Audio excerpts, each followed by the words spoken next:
Welcome to Season 2 of the Erotic Realm podcast, where we explore the world of eroticism, one erotic realm at a time. I'm Em, a sexologist and kinkster. The mission of the Erotic Realm is to humanize desire in all of its forms, including darker desires. Each episode, we dive deep into the psychology of desire with a sexpert, everyday kinkster, or a kink expert. This is an independent podcast. To support it, please consider becoming a paid subscriber at psychologyofdesire.com, where you'll also find deep dives into desire and surveys that you can participate in. You can also sign up there to get the podcast delivered directly to your inbox when it's released. And now for today's episode. Before we get started, I have something very excited to announce. The podcast has been nominated for the Australian Adult Industry Awards in the category of Best Podcast. So if you'd love to vote for the Erotic Realm to win this category, it would be amazing to have your support. I'll put a link to the voting website in the show notes, and I'd really appreciate it if you could give it a click and a vote, and who knows, maybe it will win Best Podcast.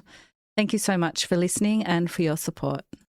The following conversation explores consent, power, and what emotional maturity actually looks like in kink. Today, I'm joined by Debs, the Kink Shrink, therapist, BDSM educator, submissive, and longtime voice in kink education. And we explore deeply power, accountability, and the ethics beneath erotic dynamics. We talk about how consent is often reduced to a script while missing the deeper work of attunement and responsibility, why therapist bias around BDSM still matters, and how kink can reveal sophisticated relational skills that mainstream culture often misunderstands. We also explore free will, law, boundaries, neurodivergence, illness, and the difference between performative safety and embodied ethics. At its heart, this is a conversation about power used well and what it takes to become trustworthy enough to hold it. Enjoy. Hi, everyone, and welcome to the Erotic Realm. Today, we're exploring the Erotic Realm with Deb. Welcome, Deb. Thank you very much. Thank you for having me. Happy to have you. So before we jump into all things about kink and therapy, I'd love to meet you as a human first. What does your day-to-day life look like at the moment? Busy. Mm-hmm. I like being busy. I'm sure that's part of my neurodivergence as well. But so I see a lot of clients. I had cancer a few years ago and I stopped supervising, but none of my clients wanted to leave me. So that's just very much continued. I've got 4 daughters, 3 dogs, 2 cats. Like, life is always really busy and I'm always away or doing something. And I love that. And I love my life. So I feel very privileged. We love to hear that. Okay, so let's jump into all things erotic. When you speak about your eroticism and how you identify, both in terms of your sexuality and kink, what labels do you use? Do you know, it's funny, isn't it? Because I think they can change depending on who I'm with somewhat. But fundamentally, I know that I am submissive. I think I'm demi-submissive in that I coined that term quite a few years ago. It's all about the connection. I know that my submission can deepen the more I'm with someone, the more I love someone. So I'm really aware that I have to hold my boundaries at the beginning and make sure. I'm definitely a cut queen, which I think is quite unusual. Mm-hmm. That is, again, fundamentally what I am. It's always been in my life since I was sexually active. So I'm 61 in June now. Jesus. Wow. Yeah. It's definitely, I tend to have longer term relationships with men and dominant men. However, I also have relationships with women. Again, it's very demi. It's all about the connection for me. I wouldn't say that was always there. I've definitely been out for a good time, had fun, had no regrets. It's 43 years, really, so it's a long time. And you mentioned that the men that you usually see are dominant. Is that the same with the women that you have moments with? No, women for me are a lot more sensual and sexual and more about, I've been in quite a few closed triads or different situations and polyamorous relationships as well over my time. And for me, that connection with a woman is much more about, I don't know, just love and sex and tenderness and closeness and softness, actually, which doesn't the way it is for me. Mm-hmm. And you mentioned being a cuck queen. I think we might have only had one other cuck queen on the podcast so far. Can you speak a little bit about what that means for you? Blimey, how long have you got? Got a really extensive writing on this. Okay. Because I think a lot of people have a lot of ideas about what a cuck queen is. And I think we're living in a world that I think a lot of people are coming into BDSM thinking it's kinky sex and it's easy sex without around it. And the cuck queen, I think, is if people get hold of that term, I think they completely misunderstand it. Oh, great. So you're going to get loads of women from me. You're going to do this. You're going to do that. But again, like anything we do, it's all about conversation and it's all about your boundaries, your limits. Like, what is it you like to do and what does that look like and work like? So for me, being a cuck queen, funny enough, if I were to just sum it up easily, it's about my partner having others, especially sexually. And I certainly like the extremity of humiliation and other things that go around it. But at the end of the day, what it's fundamental for me for, it's about the reclaiming at the end of me and of us. And it's the choosing of me at the end. That's the really erotic bit for me. Which is a slightly different approach to many. I'm not about necessarily finding new people, or if you want to go off and you do whatever. Hey, I mean, it's been a long time since it's a long time since I started this. And I find if I find women for men, number one, that feels a bit tacky to me and a little bit like in this scenario, given my work, I don't want to be seen as a predator either. I think it has to be done very clearly and consensually around boundaries as well. And I'll often find if I go out and look for someone, it's me that's going to develop the connection with them, not him. So I'm not sure how that works unless we all fall into a long-term relationship, which is also different again. And I'm happy to have really long-term relationships,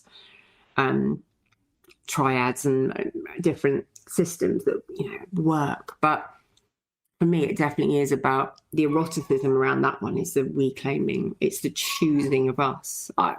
When people say things like, I love you, I want you, I need you, or please, or do these things to me, I would much rather wake up every day and say, I choose you and I choose us. Beautiful. It's much more active and much more, I'm participating today. It's an active choice. This is what I want. And there's something about when he comes back, I mean, happy to join in, do things again. I'd rather feel an attraction. But I mean, cuck queening's been around for a long time. And I think people get it really mixed up with bulls and cuckolding and hot wives and all sorts. But it's very much its own thing. And it's not always about humiliation, right? I did some writing about cuckolding, about that. Sometimes it's about the devotion aspect, which it sounds perhaps you're more on that side of the coin. Yes, I can be very compersive as well. And that doesn't mean I don't have any of those normal feelings, which I think, again, people in BDSM and polyamory, not all the time, but we do tend to say, oh, jealousy, it shouldn't happen. Of course it should fucking happen. It's a normal. I think people make it out to be some evil thing, but actually, at the end of the day, if you feel jealous, actually what you're scared of is losing someone. Right. That's all. It's a fear. It's a fear of loss. And that's an awful feeling. And I think it can come up at any time. So again, I can feel fearful. I can worry. We can go into that thing. And I love humiliation as part of it, different to me, whatever that means.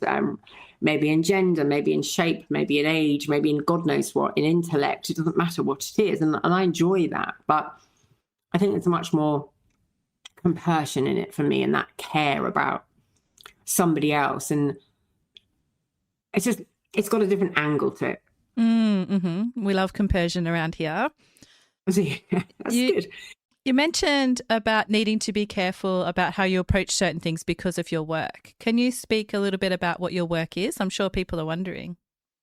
So I'm a psychotherapist, and I work with clients, and I spent a lot of time studying. So, and there is no, you hear it all the time, I'm an expert in kink. Fuck off. They don't exist.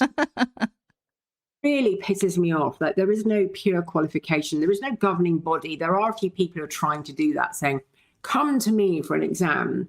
It doesn't exist. It does not exist. There might be exams in gender issues or relationship issues or communication, all of which I've studied.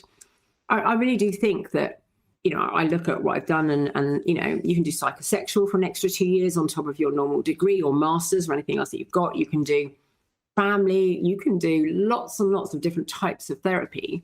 You can do, I think every therapist should also study trauma for at least an extra few years as well, but actually most people don't as it goes. And the systems in different countries are very different as well. So, for example, in the UK, to say you're a psychologist, psychotherapist, counsellor is not a protected term, and you don't have to be registered with any governing body at all.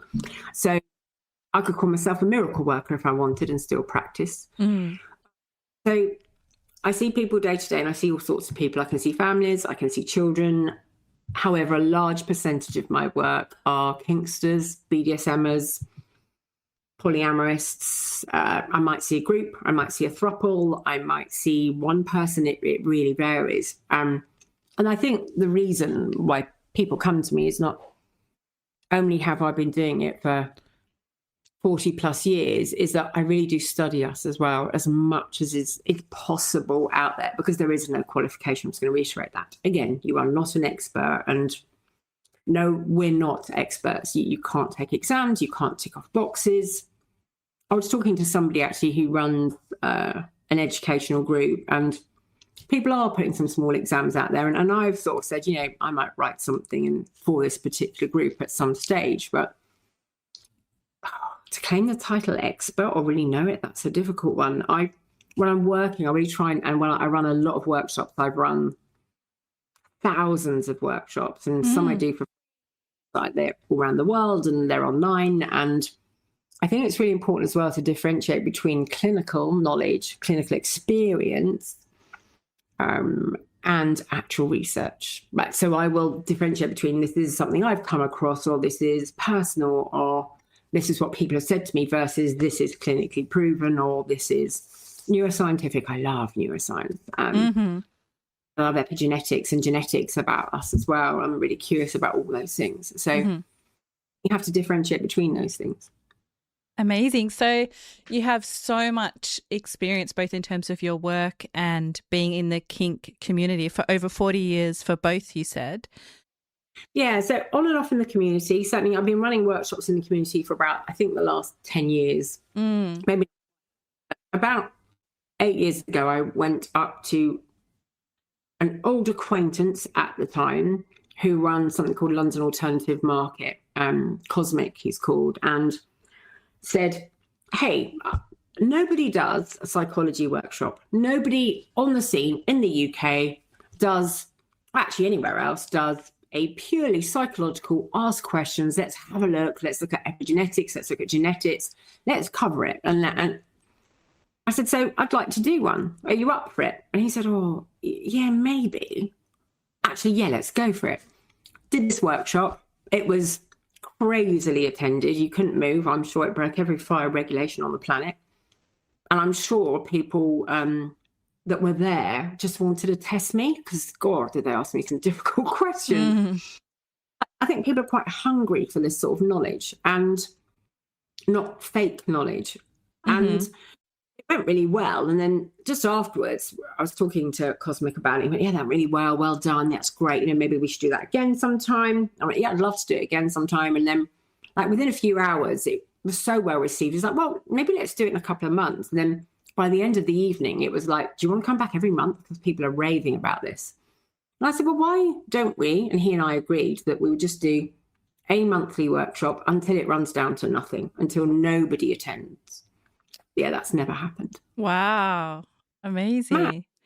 And then, you know, I'm invited to places like Norway, or I'm invited to different places online and do podcast interviews and workshops. And I really try not to charge for workshops as well, because I think it's really important to get good education and information out there. And that's very complacent of me. I really understand that.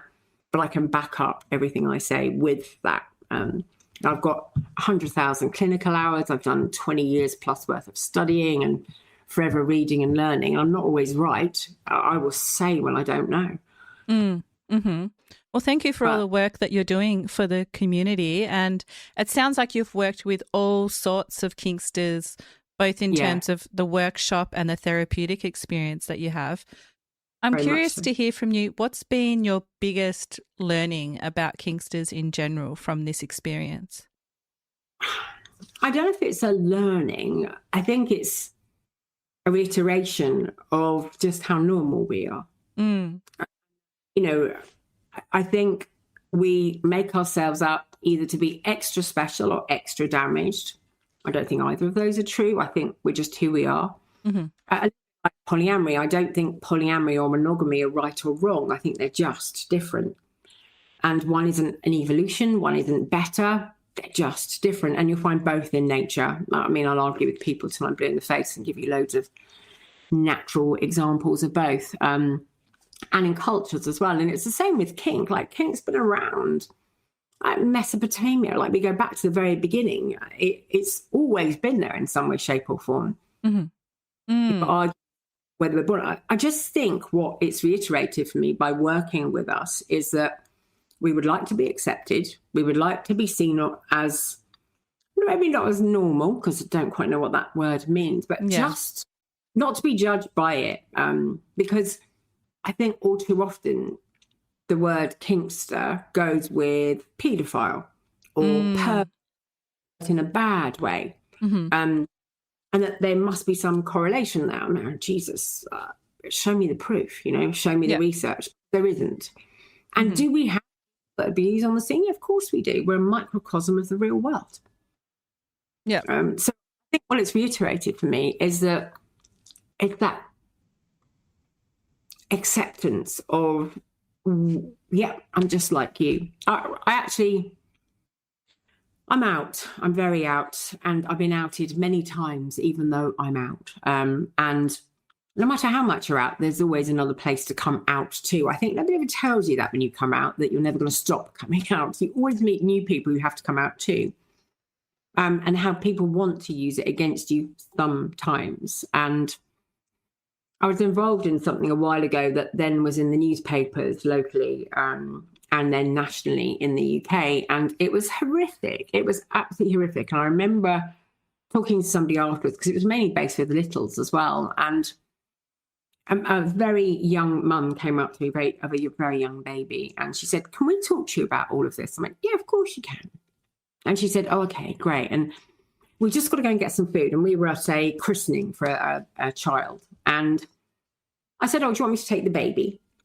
And she said, "Oh, she doesn't sleep on anyone, but she really needs to sleep. But yeah, we'll go and get some food and be straight back so we can get her to sleep." And no worries. And put the baby on my shoulder, and she fell fast asleep. And they came back and they went, "Oh, she's fast asleep." I went, "Yeah, she's fine."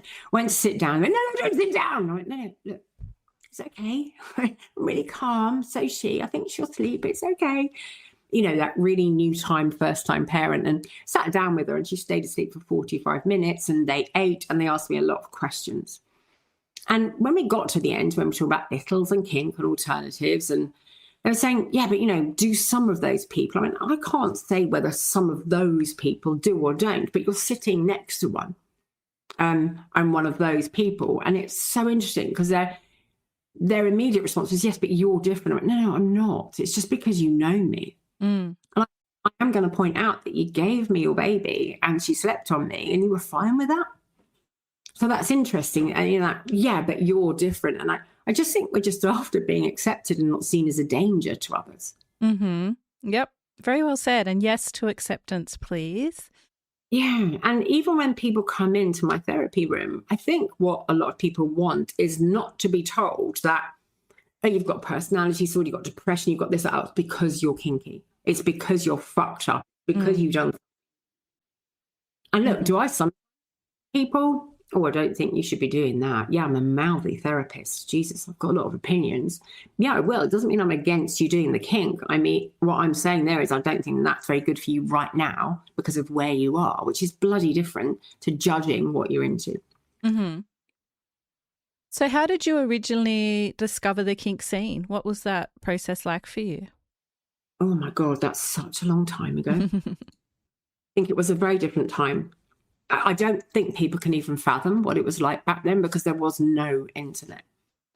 When I first started, I met a partner and we were both, well, I was definitely into it, and he was only a few years older than me. It wasn't a big age gap or anything. And we started doing it, and then we looked in a few sex shops and things, and then you used to be able to find these it's ludicrous. You used to be able to find these adverts in the back of pornography magazines, or you had these contact magazines that got you involved with people. Eventually, then you started to meet more people, but it was such a different time. I mean, I'm really going to say I don't think consent existed in the same way. People would ask you to prove what you are to get into places. I remember going to a gay club with a girlfriend, and it was mainly for gay men at the time. It's very distinctive. Like, gender was different as well. It's very much gay man, gay woman, and then you were bi. There weren't other titles for you to have. And if you were bi, wow, that was like, you can't make your fucking mind up. You don't belong to either. Lost. And it was really tough. And even trying to go in with these bouncers where they're like, oh, go on, give her a real snog then, prove you're gay. And it was just like such a different time. Wow. And do I think it's better than it was? Hell yeah. I really do. Even if it's not always perfect now, it's very different. But it was contact magazines. It was getting to know people. It was, you were lucky to find a group. And I would say at that time, the leather scene, the gay scene was fucking way better than the heterosexual scene by far. Wow. Yeah, times have changed. So you just type in and have a look, but that doesn't mean it's safer. It just means it's more accessible. Yes. Mm-hmm. So you're a mother, a therapist, a public educator, and a submissive. What's it like juggling all of these hats that you're wearing? I don't think I juggle them. I think that's interesting for me because I get asked that a lot. I am fundamentally submissive. It underlies a lot of things of what I am. I enjoy supporting. I don't, not drama triangle stuff like victim, rescuer. I'm not a rescuer. I think I have been over the years. I think a lot of, you can go back to books like The Wounded Healer, and you can argue that people who want to help others may be wounded themselves. I think you have to have done the work. My question when I go and see a therapist isn't where did you study and how much have you done? It's how much therapy have you done and what journey have you been on? You can have all the learning you like, but if you haven't done your own journey and you haven't healed your own shit, it's going to get in the way of our work. So I'm not interested. And I don't think that's covered enough. So I am who I am and what I am. And I've done a lot of work on myself. So I think it's very integrated. I would say I'm very polyamorous in my techniques and what I use. I think it comes through in every way. It's in everything that I do and even if we're going out for dinner or doing something, it's always there. It's in me, that nature to serve, that nature to care for. And if anything, what I've had to do is put my own boundaries in place so I don't overdo it with my kids or overdo it with my pets or go too fast or do too much for somebody up front. So I've definitely learned to temper myself. So I'm not giving everything up front and then expecting too much back. I am definitely superwoman, submissive. Yep, I'll do that. I can sort that. There's nothing I can't do. Off we go.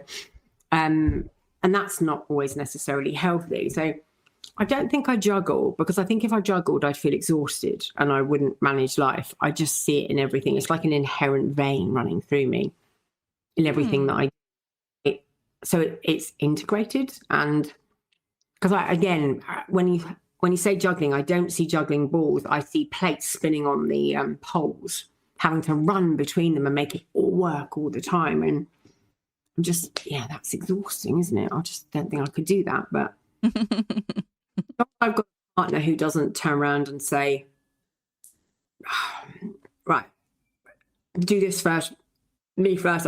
Again, that's the demi. That's the how do we slot into each other's lives and make this work? And we can. You make anything work if you really want to. I'm a big believer in that as well. Yep. And I think when people come to me, especially couples, groups who maybe aren't getting on so much anymore, or there's some kind of break in the relationship, they come to therapists for communication skills often, or help us fix this. But before you do that, you've got to make your whole nervous system feel safe. So first of all, you've got to have that calm. Then you've got to connect. And then that connection really matters. And then you go to communication and comprehension and all those skills. So the calmer we are, the more I integrate all of those things, the easier it all is anyway. Yep, there's a lot of work to do. Yeah, my nervous system, okay, I'm not on high alert or on red or panicking all the time. Oh, God, I can't do this. I can't manage that. And, oh, God, I say to people, you've got this really interesting system in your body called the reticular activating system, and it can take in 11 million pieces of data at any one moment, but it only processes 26. So you kind of have to give it a filter. So the way you go to sleep, the way you wake up, if you're thinking, shit, I've got so much to do today, I've got to do that for my partner, I've got to do that for the kids, or, oh my God, and all these things, that RAS is looking for, well, that's your filter then to be stressed. Well, I'm fucked then for the day. So if I wake up and I'm like, yeah, do you know what? I've got this. It's a beautiful day. No terrible alerts on my phone. I am me. They're not separate where I've got all these tasks. This is just part of life and part of who I am. My day's calmer. So grounded and great advice. Thank you for that. Oh, no, thank you. It's a great question. Do we? And I think it's because we have a list of all these jobs that we think they've got to be done, but that's not what submission is about. Or being not a list of jobs. I think if you see it that way, you're going to go mad. Now, one of the traditions on the podcast is exploring a quote with you. And today's quote is one that I believe that you enjoy. And it's from George Carlin, who was a famous American comedian. And he once said, "Everyone appreciates your honesty until you're honest with them. Then you're an asshole." Why do you love this quote so much? Because I think most people, we start saying things like, yeah, no, I'm radically honest, or I'm extremely honest, or I'm, what the fuck does that mean? You're honest or you're not? Look, rude asshole. You don't have to be aggressive. This is one of the things I teach children as well when we're trying to understand emotions, especially neurodivergent kids and adults. Anger is a feeling. It's okay for you to be angry. It is not okay for you to be aggressive. That's an action. The feeling is different from the action. So we need to learn how to manage our feelings. And we talk about masking. I'm a neurodivergent human. Jesus, do I want to unmask a lot of the time? Yes.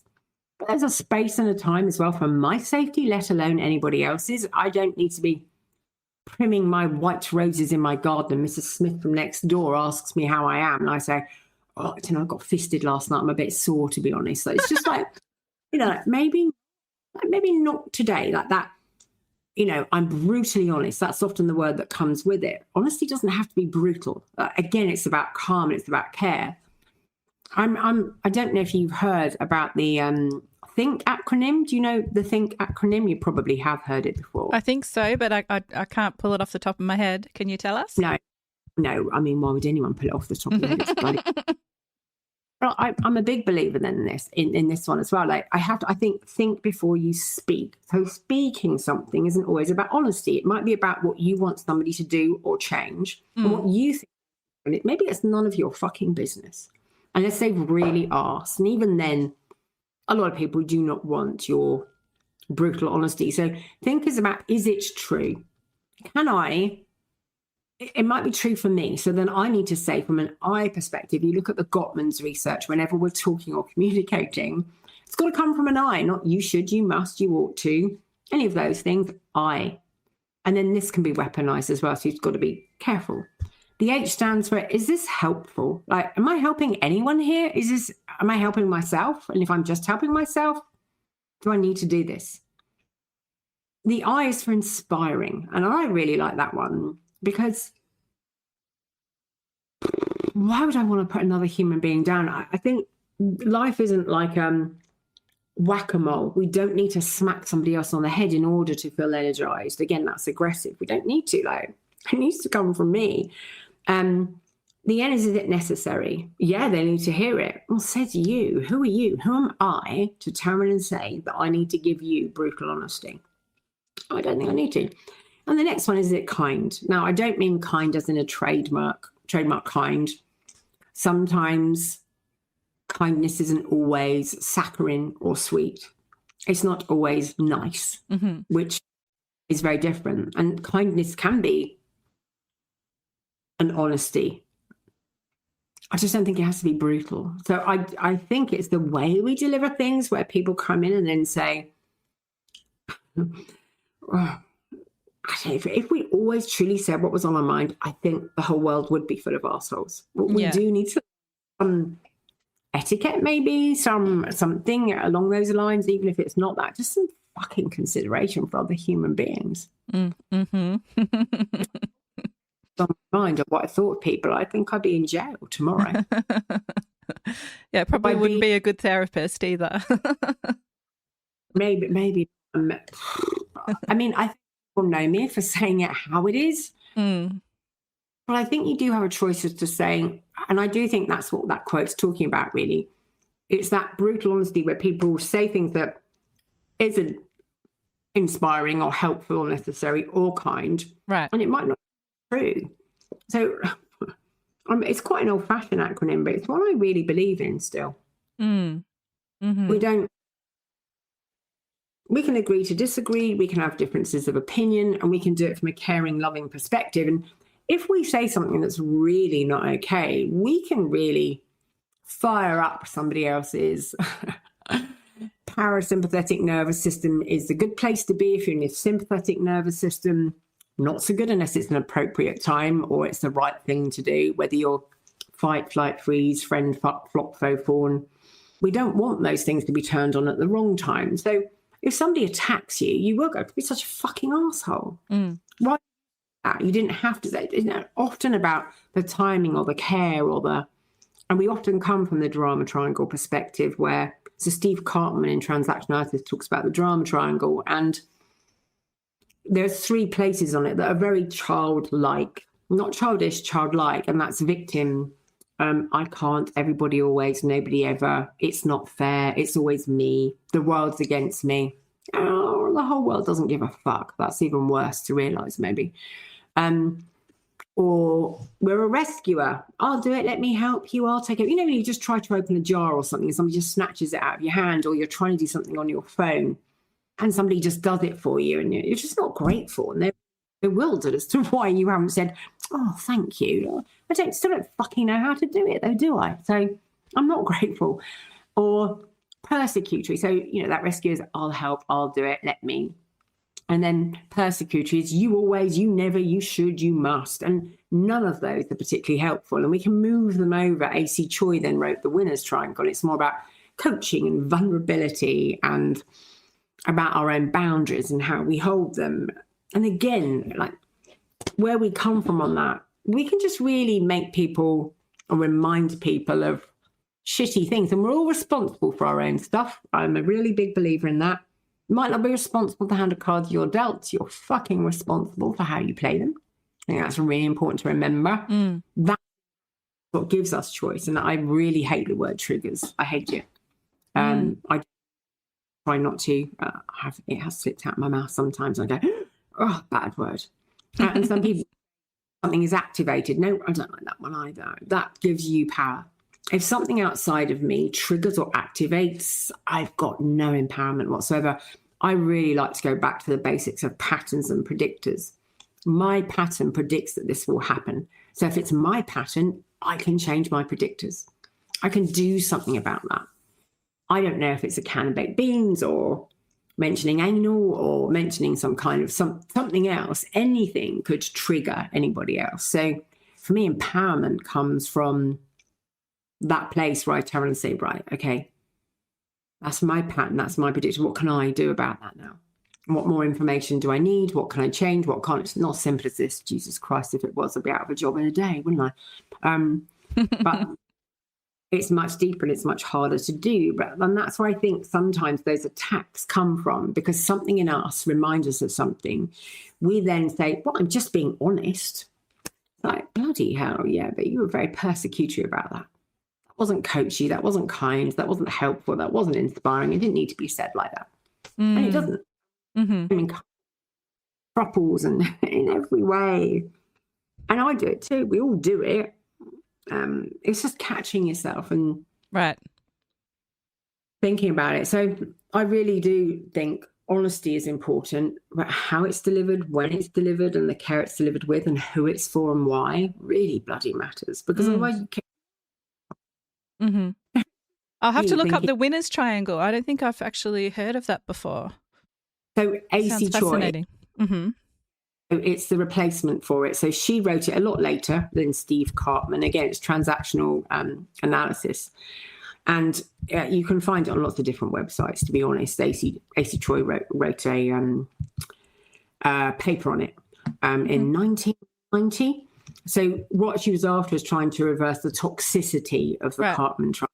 So we go to more vulnerable, caring and assertive. So, and that's more about being self-aware, constructive, being better in our communication.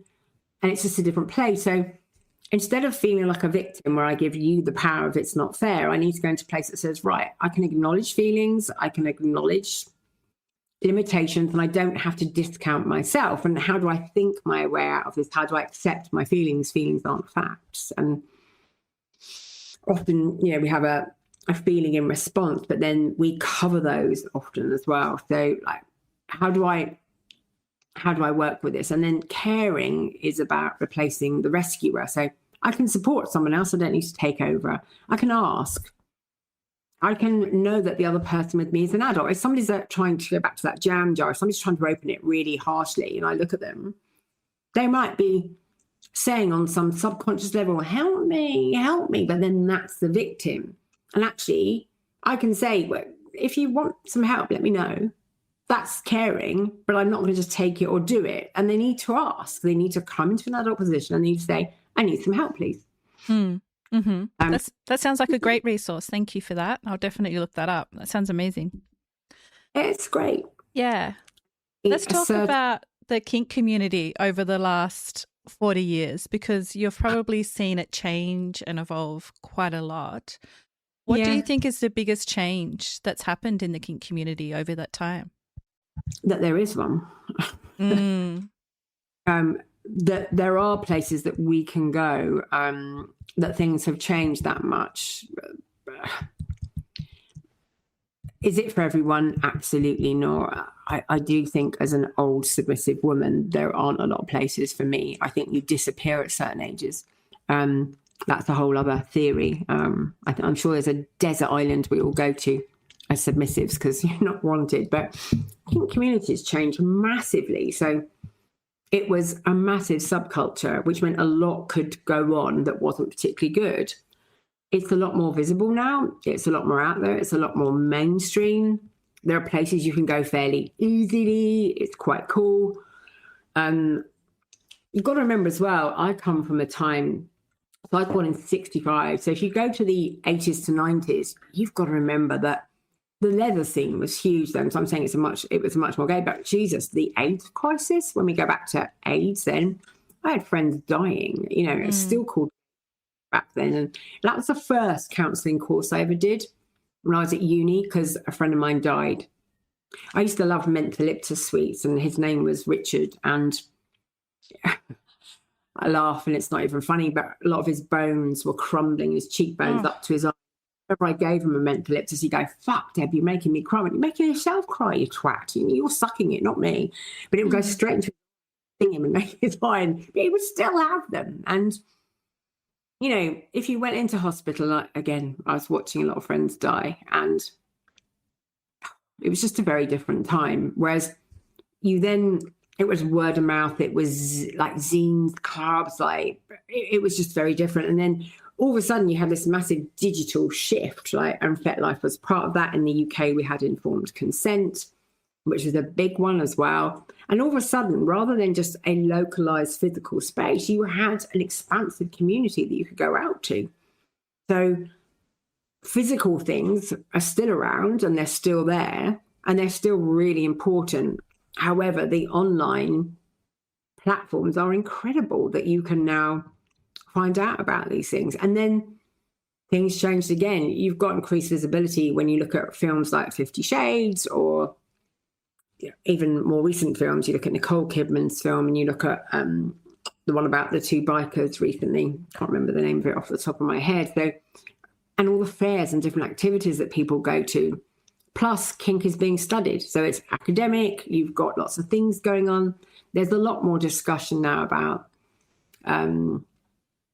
consent, the psychology of BDSM and all of those things. So it's been a huge shift. And I'd argue it's probably safer than it ever has been. That doesn't mean it is safe. And we talk about these fantasies and we do accept people of all ages. I don't know if there's just a lot of space for everybody from that perspective, but you've got what is consent, what is the etiquette of the scene, and how does it work? And people are now looking, we brought in words like RAC or SSC, all those different things that we used to use, personal risk awareness, or whether it's, safe, sane and consensual. That's an interesting one. Is it what is sane? What is safe? Mm-hmm. And consensual as well. Sometimes that can be a bit blurred. So blurred.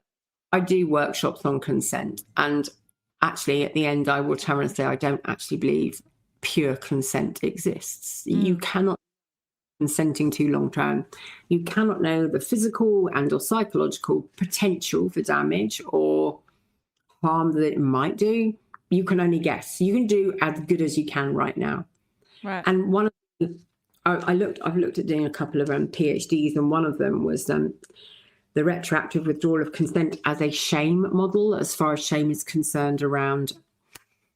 So moral shame is sort of like what you get nurses when they have to make decisions about who's going to get that tank today, who's going to live, and doctors and surgeons and soldiers and armed forces, so moral shame. And I think that really comes up for people on the kink scene as well. You've maybe just done a group scene and you were used by 20 people or something, and you've gone, fuck, I've just become the village bike, and we've got all those horrible names and terms that are awful. We turn them in and of ourselves, and we really get that shame of, oh my God, that goes fundamentally against who I am. So, that was one that I would do. I really want to read it. I just don't want to write it. It'd be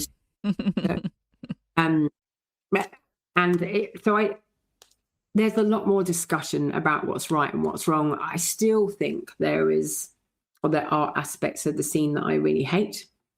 I still think it can be predatory. Mm-hmm. A lot of us can get like a frenzy when we come in. We get people of all ages, and that's really preyed upon by some people, or those people are really preyed upon by those phrases that we hear, but a real submissive would, and if you really liked me, you would, and all that sort of stuff. And yeah, exactly. Mm-hmm. And I those people fast and really teach what consent is and what it really means. But I do think it's more inclusive than it ever has been. That doesn't mean there isn't internal drama and shit going on, because there always is. And I've got a writing on the big differences between justice, law, fact, what we can prove.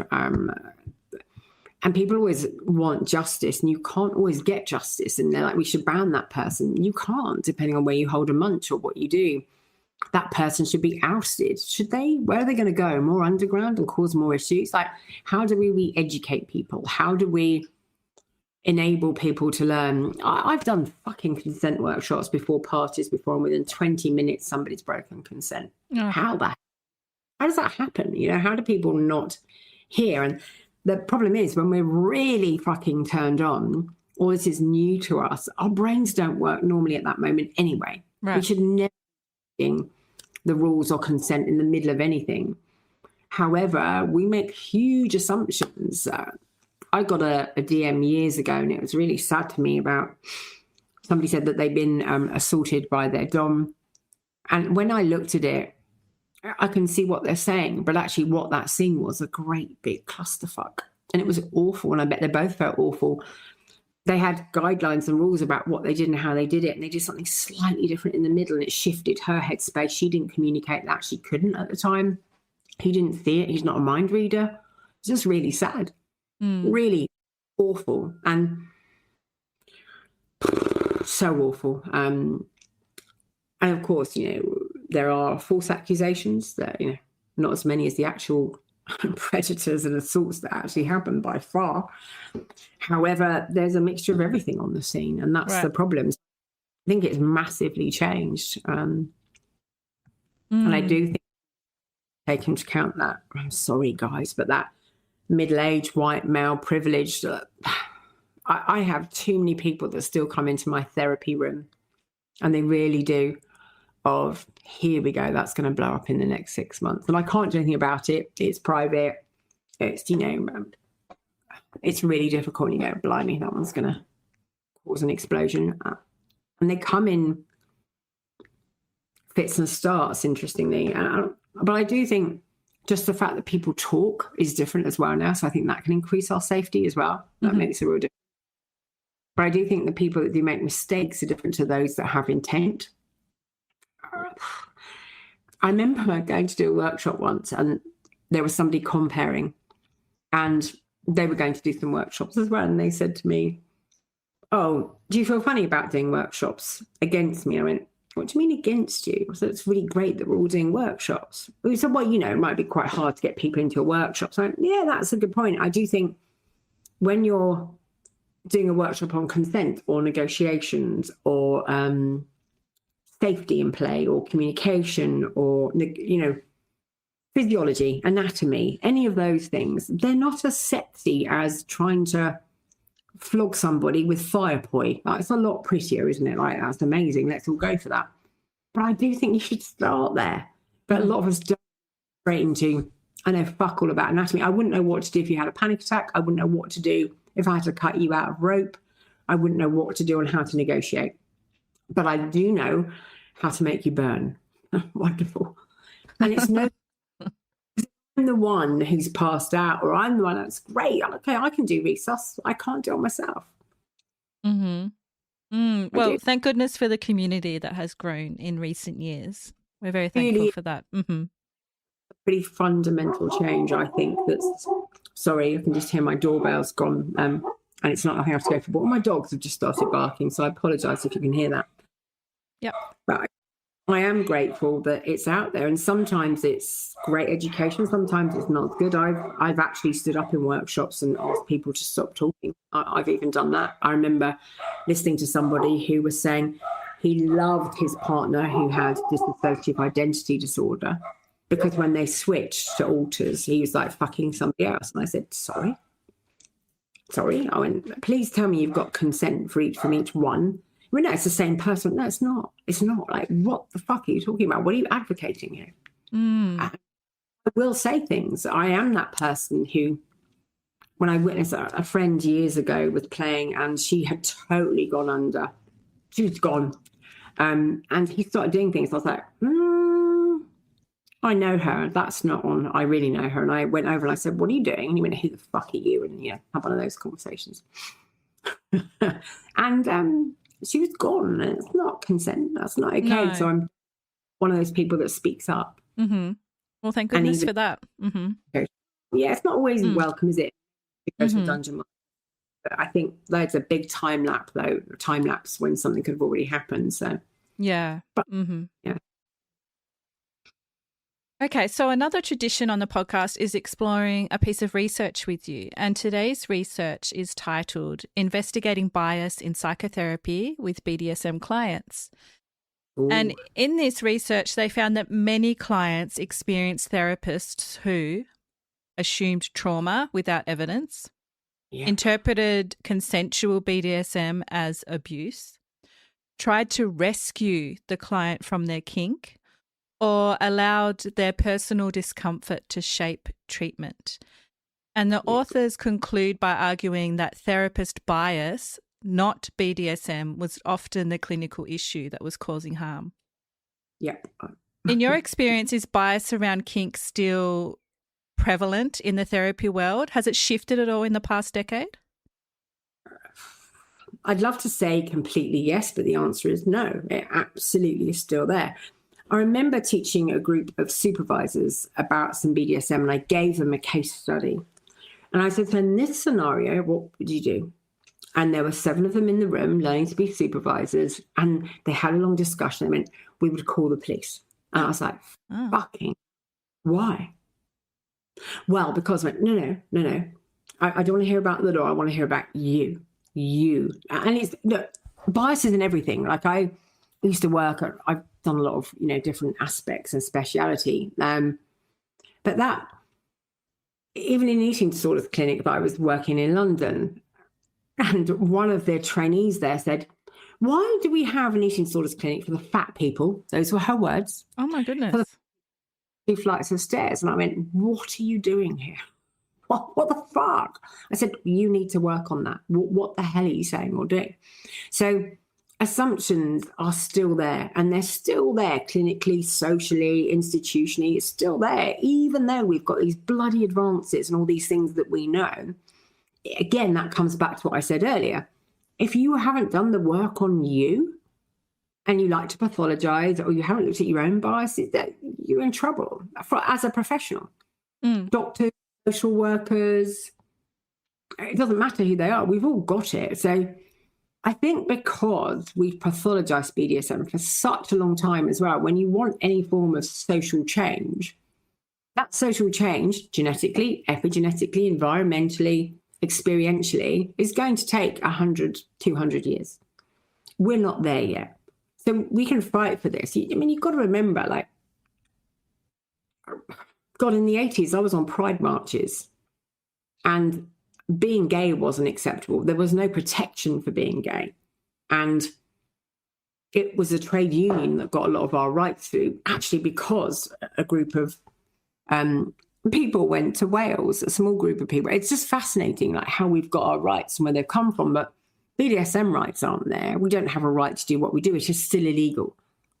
And I think that's what people don't understand about what we do. Anything more than a trifling or transit mark is illegal. You can't consent to violence against you. There's an 18-something hundred law. There's a couple of laws that are still used against us. And in the UK especially, we've got a few judgments that really still go against us. You can't even consent. So it's still illegal, technically, a lot of what we do. I haven't heard that before. So you can't consent to violence against you in the UK. Do you know if that's true in America? Yeah, it's also true. Wow. I've never heard that before. That's fascinating. It depends on the state in America. Different countries have different laws around this. But you can't consent to violence against you. I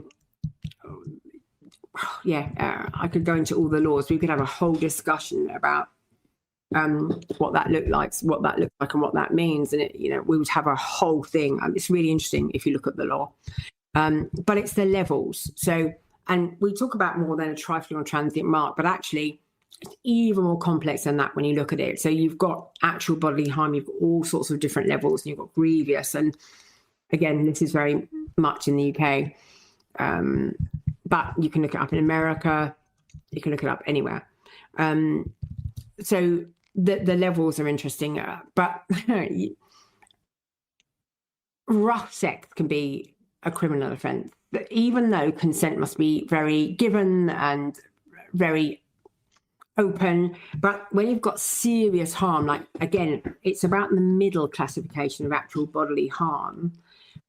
You can't use consent as defence. You cannot justify. You can't do it.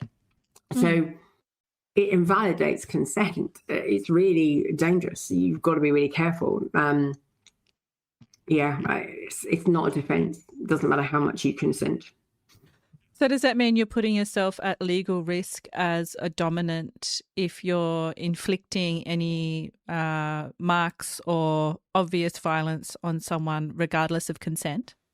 Yep, and as a submissive. Both are. So the main statutes that came in as well is R versus Brown. So you cannot consent to actual bodily harm or to other more serious injury, including your own death. And it's classified as that. So it's made it very clear. if you want to define the law, if we get into the law, it's really boring for some people and other people love it. So you cannot consent if it results in actual bodily harm. So for a sexual gratification. So that could be a bruise, more than a trifling or transient mark. You can't rely on consent, even if a rough sex gone wrong defense comes in. And interestingly, that's not the case with STIs, because in certain circumstances, the person may consent to the risk of acquiring an STI. I mean, that's an interesting one, isn't it? So it's a really big one around sadomasochism, and it actually came up for us in the UK because of a video, really, more than anything. And there's campaign groups, there's all sorts of stuff that goes on. We've got the Spanner case. We're talking about the argument, again, it gets very gender-based, because the gender-based arguments then come in that women were being seriously injured while men claim for it to be consensual sexual violence. And it's quite commonplace, so it's very gender-based. Around 38% of UK women under the age of 40 will report being assaulted, choked, slapped, gagged, or spat on as part or otherwise of consensual sex. So we can't consent. This was a group movement that started. That was quite a long time ago. Harriet Harman and Mark Garnier, that was like 2020. There was a domestic abuse bill that's now changed. All of these things that come in, and it criminalizes some of the stuff that we do, and it always has. It has done. And it's the same in other countries. You really need to look it up in your own country. So from a philosophical standpoint, if you can't consent to consensual violence on your own body, what does that say about free will? Does it even exist? Like, even in the States, you can't do it either. Like, it's really interesting. Yeah. What is free will? Oh, fuck. Guess what they're saying as well is, but then we can really start to argue this, right? As somebody who's had cancer, for example, I've lost a lot of weight recently. I was obese before. Does that mean I then created cancer for me? So do I deserve to get the cover that I got? And should the government pay for it? Free will, what is that? Can I control my weight? Can't I? Like, Jesus, how far do we go with this? Yeah. If I or something awful happens to me and I take up time and money from somebody else, that's what a lot of people will argue. It doesn't even really exist. And in this, well, the law can come in and tell you it doesn't. So by default, it can't exist because you can't use it as a defense. There's nothing you can do. So it's very limited regulated circumstances where violent against you is okay. Boxing and rugby, and a moderate risk of injury. So anywhere else you go, sexual assault and capacity, well, Jesus, sexual assault is defined as a non-consensual act, so you cannot be given. It doesn't matter. What a fascinating topic. I'll have to look into this more. Thank you for sharing what you know so far. It's really, really interesting. Okay. Slight change of tune. As part of our conversation today, I asked you to bring along something to share that's influenced your eroticism. It might be a quote, a book, or a movie. What have you got to share today, and how has it influenced you? Well, I'm going to go back to a very basic film, and that was The Story of O. And it still goes back to, it's such a basic thing, isn't it? And the book as well. I prefer a book to a film often because I prefer my own imagination. So, like, when The Story of O came out, it was quite a long time ago, really. It was certainly before I was born. But how old was I when I read the book? I was quite young. I don't know when the film came out, so I can't actually remember. But it utterly spoke to me. I loved it. I loved the eroticism of it. I loved what it was. God, I just thought it was such a big influence on me. And it was the first time I thought, oh my God, this might be who I am. Because I hadn't done the whole lots of fantasies as a child. I hadn't done a lot of that. I hadn't played, hey, tie me up in the playground. And that might be neurodivergence as well. But the film came out when I think I was quite a bit older. I was too young to see the film, but as soon as I could watch it, as soon as I could get it, I did watch it on I think it was an old-fashioned video, and I love the interpretation of it as well. And just, it was everything that I wanted. So it's one of the most traditional, classic things that are out there, but I loved it. Mm-hmm. Yeah, it's come up a couple of times in the podcast, and do you know what? I haven't read it. I have to have a look into it. I mean, I think it's very much of its time, and we have to remember that. Yeah. Like with I think when you look at the story of O, what I see in most films today, whether it's The Pet, whether it's The Secretary, whether it's Nicole Kidman's one that's just been on, any of them, and actually even the one that just went on, is it Pillion? The more the one that was on about BDSM this year. Okay, I haven't seen it. Mm-hmm. So what they all show, though, is that the people involved are damaged. Every fucking time we have some kind of damage. Now, do I think we all have damage? Yeah, like, define damage, though. How much is it? How much of an influence is it on our lives, and how bad is it? But when the writer of Story of Roe, and she had a pen name, so her real name was Anne, but she wrote as Pauline Réage, and she said it was a set of love letters to her lover at the time, and I can feel that in the whole work. I can feel the love, the care, and everything else as well. I can see it in things like Secretary and other things as well. But she's taught here to be constantly available, or to be available to any male in this secret society as her lover. And it is, she's branded and everything. So it's quite extreme in what we're talking about. And her lover brings her there and teaches her how to do it. And then he's got an elder stepbrother, and he hands her to the elder stepbrother, and he's more severe and he's harsher. And he wants her to learn to serve somebody she doesn't love. And she actually ends up falling in love with him, and believes that he falls in love with her. And it's just really interesting because it is about love, and it is brought in, and it really varies as to how you read it. And look, hey, it's very erotic and everything else as well. And it is objectification of a woman. It absolutely is. We know that. And it's quite extreme. And the same when 50 Shades of Grey came out. If you look at his character, he's abused and damaged. Her mum and dad weren't around. Nicole Kidman, you think, oh, maybe she isn't damaged, but she can't orgasm for this, that, and the other. And then this happens to her. And then she mentions later about really something bad history, negative history with boarding school. And you're like, Jesus Christ, can't. All those things may be classified as damage or not. I don't like that word, but I'm using an extreme word to try and just fucking point out the problem. It's just awful. So what if we're actually born this way? What if it's who we are? What if it is our form of love? What if it's what we genuinely enjoy? What if it's just, I do it because I fucking love it and it's fundamentally me? And there's more and more research going to, are we born or made this way? But we all know we are born and made. Yes. It's a mixture. Same with a fucking serial killer, for God's sake. So it's like, it's just, I think it's really sad that when we then look at it, it's just always about damage. And I would argue the story of O wasn't about damage. It was a story written from a love perspective, and were there extreme things in it that absolutely were. And maybe it's because it was written by her as a love story. And I would still hold on to that, because when I look at other things like the story of Joanna, or I look at things, the Devil in Miss Jones, when you look at all these different films that have come out since and go into very different things, I think it's hard.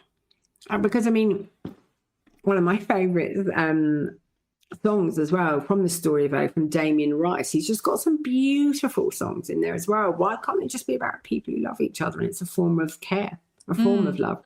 Mm-hmm. Oh, well, hopefully there's a movie out soon all about that. There's a gap in the market, obviously.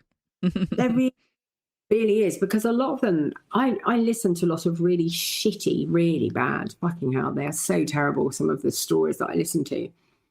And they're not necessarily about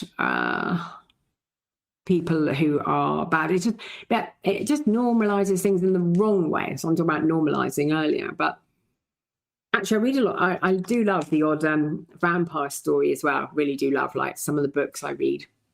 But interestingly, two of the authors that I really like talk about like an interesting connection and a lifelong bond and commitment between the couples that go with each other, regardless of what they do with their sex lives and different things. There's this bond between them, whether it includes others or not as well, in different ways. And so, I mean, it's got a different aspect to it that's more about love and care. And that's why I really struggle in today's dating world, really, because a lot of people don't come from that perspective. They come from, oh, can I put something inside your holes, or can I do this to you? And it's just very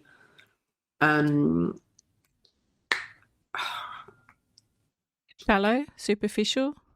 Yeah, no meaning, no depth, no care. Care is a big word for me. Yes, more care, please. Yeah, if you do hurt, again, I fucking hate being set up for failure. Don't make me fail. If you want to punish me and you want to hurt me, you're allowed to do that anyway. That's part of what we do. That's part of our bond. It's part of what we're doing. Great, that's fun. But don't make it about my failure. You don't have to set me up like that. And part of the care of knowing me is knowing that. It's all in the knowing of the other human being. It's not done with intent to actually harm, even if it feels hurtful at the time. There's a difference. Yes, curiosity goes a long way. Yeah. So as we mentioned earlier, you've lived kink for over 30 years now. You must have a huge amount of experiences to draw from. So what comes to mind when I ask you about a peak erotic experience that you've had that you're happy to share with us today? Good or bad? Because it's funny, isn't it? Because when I look back now, I think that I've done most things. I've had fun. I don't have any regrets. I don't think there's a peak one. For me, it's about the times and connections I've had with different humans at different times. And when I look at the best sex and play that I've had ever, it's with an Adonis of a man. I mean, you're talking about somebody who does CrossFit all the time, who is in incredibly good shape, all abs, all hard, like 9-inch cock, fucking, and the connection between us was palpable. You would almost prowl around each other. It was crazy. Ooh. And I can still think about him at times. However, at the end of the day, that might have been a peak physical experience, but the guy was a fucking liar, a total liar. And it totally tainted what and how afterwards. And, after some very deep investigative work that I eventually got into because of some hints, and it took 3 months, turns out I had a pregnant partner at home, never told me about it. Oh, and you don't woman that does that to other people. However, I would argue that erotically charged, best sex and play I've ever had in my life with him, without a doubt, because he was brilliant as well, absolutely fantastic, but kind of ruined and tainted by that afterwards.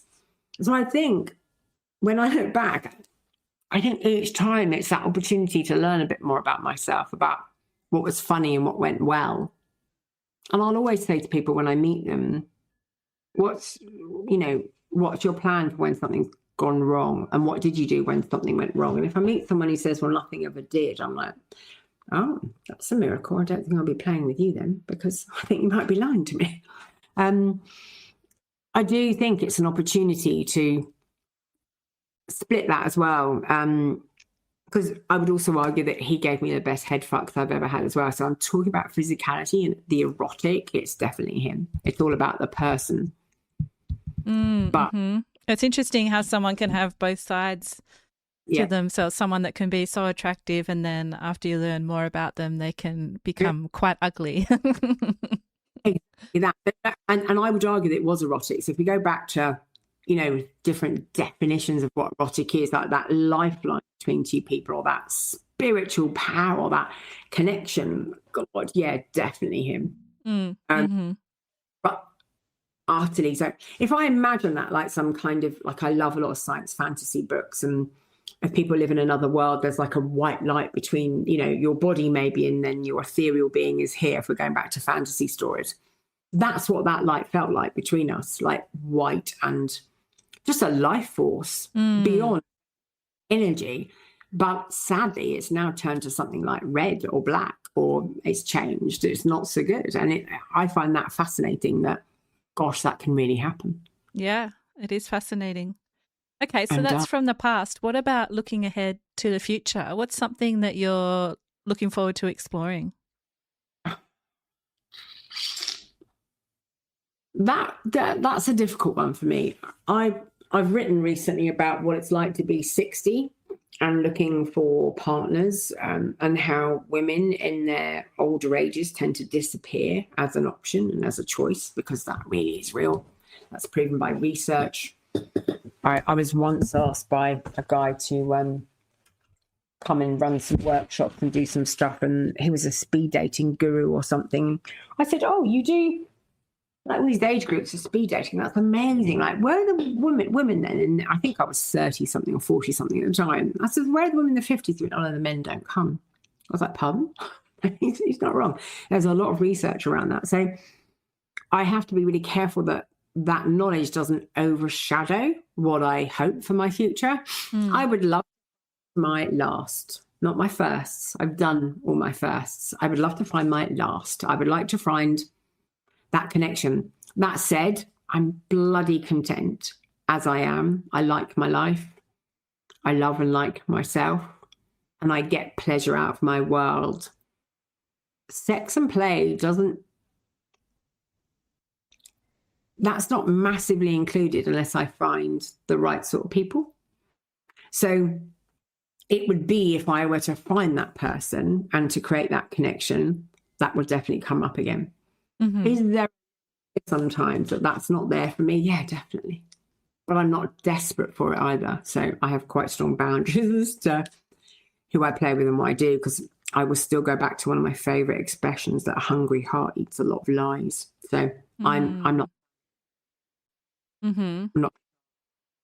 I love the fact that I've done all these things, and if it's about an orgasm, there's nothing like a wank, because you get to yourself better than anyone else. But it's not about that. It's about that white light. It is about that connection that I'm after. And if it doesn't happen, that's okay. I'm accepting of that. I'm not after experiences or one-offs or small things, because, again, I've done everything I wanted to do. I'm grateful for that as well. And I would still find that connection. So maybe not the same as I had with that person that I was talking about, or maybe that happened, but, you know, something that is, maybe it's age as well, that something is very kind and giving and caring and is companionship. Do I still want sex and play? Fuck, hell yeah. You should see my toy cupboard. It's ludicrously large and full of amazing things. And I know what I like. And as, again, very much the cut queen. And finding the person that can do that and do that with respect and care isn't particularly easy. So I think I'm quite what my future holds. But not cynical, not over hopeful, just realistic. So that's your personal life. What about in your work? What do you want your legacy in kink education to be? There are a lot of videos around. There are a lot of things. Do you know what? I think when I started many years ago, I wanted to change the world in many respects, like a tsunami. Come in and tell the world how it is, do a big talk. And what I've really learned is there is so much more power as a small ripple in a pond. That when the amount of people that have come up to me, and I'm so fucking privileged and grateful for this, it's that quiet aspect where somebody says, 3 years ago, I listened to your workshop and you said this and it changed my life. And I never knew, or I didn't know. And I'm like, Jesus, wow. I'm like, do you know what? I get that all the time. I get DMs. I get people coming up to me. Maybe I've done a conference abroad and somebody says, oh, I listened to you last year and thank you. You don't realise. Or I've gone back to LAM and somebody says, oh, I've always kind of wanted to come up and tell you, by the way, you changed mine and my son's relationship forever. And that's because this, and I'm like, Jesus, like, how amazing is that? How lucky am I that it's those small ripples in a pond that change the world around them. So for me, that legacy isn't some big video or book or workshop. It's those tiny ripples that just keep going, that will forever be there, and they're fundamental changes in other human beings. And I'm bloody grateful for those. And I just feel really lucky to do what I do. Yeah, I love that. And yeah, people don't realize how meaningful it is when they reach out and tell you how something has impacted them. So yeah. Just that little message that you think, I treasure every single one of those messages. Because and again, can it go to my head? Yeah, we've all got an ego. I've certainly got an ego. Running my workshops is also ego based. How lovely is it to have people going, oh my God, you're amazing. Well, that's lovely. I love that. And it also teaches you humility, and it also teaches you the power of that tiny message, that ripple in the pond. And I just love that imagery, rather than trying to be the big wave that takes everything out. And because it's a lot more long lasting when somebody has fundamentally changed or learned or done something differently or grown, that impacts everyone else around them. So I think what I want my legacy to be is quietly powerful, the ripple in a pond. I love that. Now, where can people find out more about you and your work? Where's the best place to go? I don't go out there very much. It really is just, I've got like over 700 writings on FetLife, and everyone tells me to write a book, to do podcasts, to do videos, and I just never get around to it because life is great and I'm busy. But I get asked to do things. So there are videos out there of me doing workshops for sure. There are hundreds, I think, especially on YouTube under London Alternative Market, and a few other places. But and I do lots of conferences like Master and Slave Conference, and Norway. I go over and do there's quite a few places that I go, and I'm very privileged to be asked, but it's mainly FetLife really. And I do run a free first Tuesday of every month that anyone can come along to. It's completely free of charge. It's on Zoom, and they can find that on FetLife as well. I don't charge, and you can either come one is like a specific topic. So last month was about resolving conflict in power exchange relationships, what to do. And then the next one will always be a free Q&A. So ask anything about relationships, about communication. And I never know which way those ones are going to go. The same as the London Alternative Market workshops are a Q&A. But then that's me having a confidence in, right, ask me a question. It's just stuff I know. So mainly FetLife, to be honest, although people do take a lot of my stuff and put it in publications and use it, which they're completely allowed to do as long as they credit me. And what's your FetLife so people can find it? It's the Kink Shrink. So it's a capital T, capital K, I-N-K, and capital S, H-R-I-N-K. So the Kink Shrink. And it's a little set of pencils. And I've got about 20,000 followers on there. It's not huge. I just write. There's no pictures. It's not sexy stuff. It literally is just educative, really. And do you have a website for the listeners that don't have FetLife? Because I have a few of those as well. I don't. However, if they, I don't know how they would reach out to me. I don't know if I really want to give my email address and something. But I mean, if people ever wanted to contact you and get in contact with me, they're more than welcome to in any way, shape or form. Mm-hmm. Okay, great. I mean, I don't advertise my work. I go by word of mouth. I'm always really busy. I'm very privileged, very lucky as far as that's concerned. I do well out of that anyway in life. So that's why I try and offer things for free as much as I can. And like these Zoom workshops and different things, amazing. Get people from all around the world popping along. And sometimes it can be 20, sometimes it can be 80. During the pandemic, I was doing them weekly because it was so awful for people, and we're getting hundreds in every week. I'll be sure to check those out. Thank you for that. Thank you. And finally, if you had to describe your erotic self in one word and one word only, what would it be and why? My erotic self in a simple word would be, I'm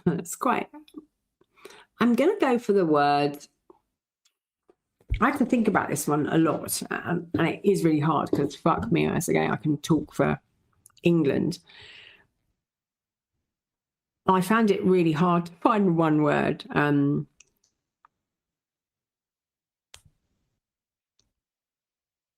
But in the end, I guess what I came down to was an old Greek philosophical word, which was eros, which was the life force of desire, because it encompasses attraction and creativity and sensual vitality. So I went for something really old-fashioned because it's sex. It's about my identity, erotically integrated who I am as well. That makes sense. So yeah. I love that. I love really old Greek words.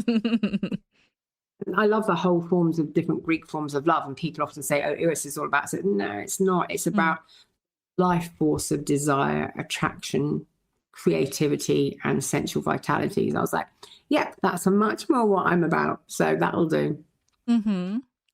Well, Deb, thank you so much for this conversation and for taking us deep into your eroticism and the world of kink therapy. It's been a real privilege exploring your erotic realm. Oh, thank you too. Thank you for having me. Really appreciate it. Thank you. And yeah, you're welcome back another time to go deep into the law if you like, because that sounds like it would be a fascinating conversation. Definitely. I do know some laws in some states, quite a lot in different countries, so I can definitely do that as well. And you can look it up. There's a whole load of, when you look up BDSM law, it does vary. I mean, Jesus Christ, the youngest age of consent in the world is Nigeria. It's 11. Well, yeah, we'll dive deep into that another time. So thank you for being here. I'm Em, and this has been The Erotic Realm. Thank you for listening to this episode of The Erotic Realm podcast. This is an independent podcast. If you want to see more episodes made, you can support it at psychologyofdesire.com by becoming a paid subscriber and entering the realm with many other supporters. The mission of the Erotic Realm is to humanize kink and desire in all of its forms. And we can't do that without you. Until the next time, stay perverted.